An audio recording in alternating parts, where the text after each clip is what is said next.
Dari Akademi Kripto. Kali ini kita akan membahas ya Crypto Technical Indicators atau CTI bagian keempat. Jadi di sini kita akan membahas ya indikator yang bernama parabolic SAR. Jadi apa sih parabolic SAR itu? Jadi parabolic SAR itu merupakan alat ya yang bisa teman-teman gunakan untuk mengetahui arah pergerakan suatu aset. Jadi pada intinya parabolic SAR ini digunakan untuk melihat tren pergerakan harga, entah itu naik, entah itu turun. Jadi siapa sih yang menciptakan parabolic SAR ini? Jadi parabolic SAR ini ya diciptakan oleh J. Wells Wilder Jr. Beliau ini juga merupakan penemu dari Relative Strength Index atau RSI, indikator osilator yang paling terkenal di dunia saat ini. Jadi di sini teman-teman bisa klik ya di bagian indikator ya, terus teman-teman type in ya parabolic SAR.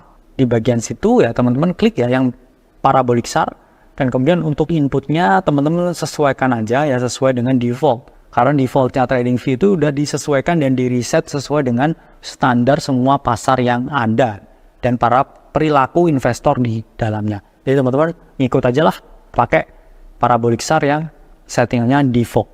Bentuk dari parabolic SAR ini seperti ini ya teman-teman. Jadi parabolic SAR itu titik-titik ya yang berbentuk seperti dot bintang, yang mana ada di bawah ya, di bawah harga dan juga ada di atas harga. Tujuannya menunjukkan tren dan juga mungkin ya memberikan suatu sinyal ketika akan ada suatu reversal harga. Tapi kenapa saya di sini bilang mungkin? Karena ingat ya teman-teman, nggak ada indikator yang 100%. Kadang bisa nih ya ada false alarm ya. Indikator yang menunjukkan oh ini waktunya beli ya, ternyata ini enggak ya. Makanya itu perlunya backtest dan penerapan money management yang baik.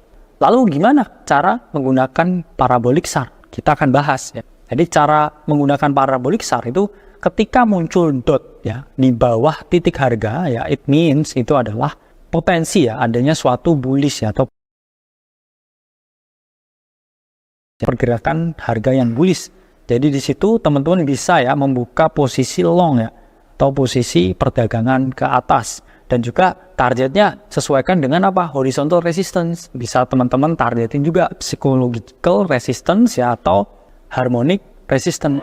Yang mana ya di sini teman-teman pastiin ya selalu 1/2, 1/3, 1/5 dan seterusnya. Yang penting ya jangan di bawah 1/1, karena teman-teman itu adalah gambling. Ingat ya, di sini kita trading bukan gambling. Terus put stop loss-nya di mana ya? Ini menarik ya. Put stop loss-nya yang jelas di bawah ya dari parabolic SAR ini. Jadi stop loss-nya ini di bawah ya titik bintang ini, teman-teman. Di bawah sini adalah stop loss. Oke, atau bisa di bawah swing low dari harga teman-teman masukin. Itu juga valid ya dijadikan suatu stop loss. Tapi saya selalu sarankan cari supportnya juga ya, jangan hanya ngandelin bintangnya itu ya atau swing low-nya itu, karena mungkin ya ke-trigger ya, ketarik ke bawah dulu ya, stop loss-nya di-hit, baru dia terbang ke atas ya, nanti nangis ya nanti ya. Jadi teman-teman harus pastiin ya stop loss-nya ini di tempat yang proper.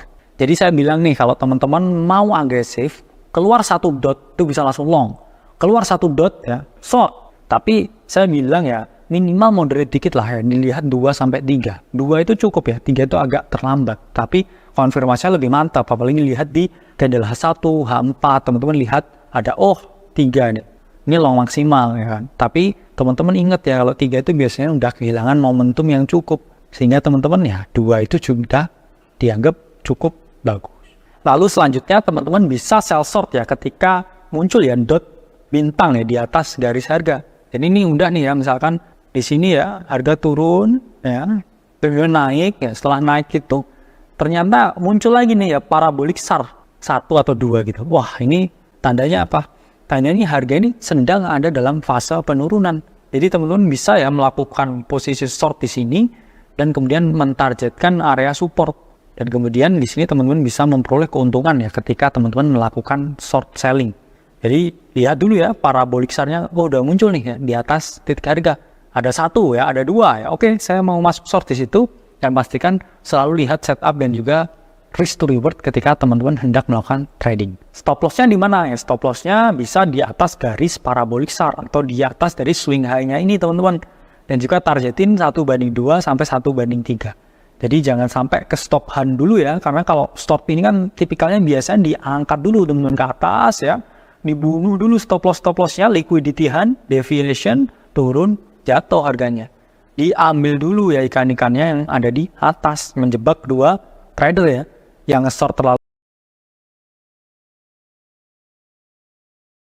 early ya, atau yang ngelong setelah breakout. Ini biasanya dibunuh dulu. Jadi teman-teman harus paham ya di sini gamenya. Gimana? Udah paham ya cara menggunakan parabolic chart? Saya anggap ini ya relatif lebih mudah ya, mirip dengan Bollinger Band. Jadi teman-teman bisa gunakan ini di strategi trading. Teman-teman jangan lupa di backtest ya. Nah, di sini saya yakin teman-teman udah paham cara nerapin parabolic chart. Jadi jangan lupa ya teman-teman di backtest dulu ya, terus kemudian teman-teman terapin risk dan money management yang proper. Saya Alvesting dari Akademi Kripto, sampai berjumpa di video selanjutnya.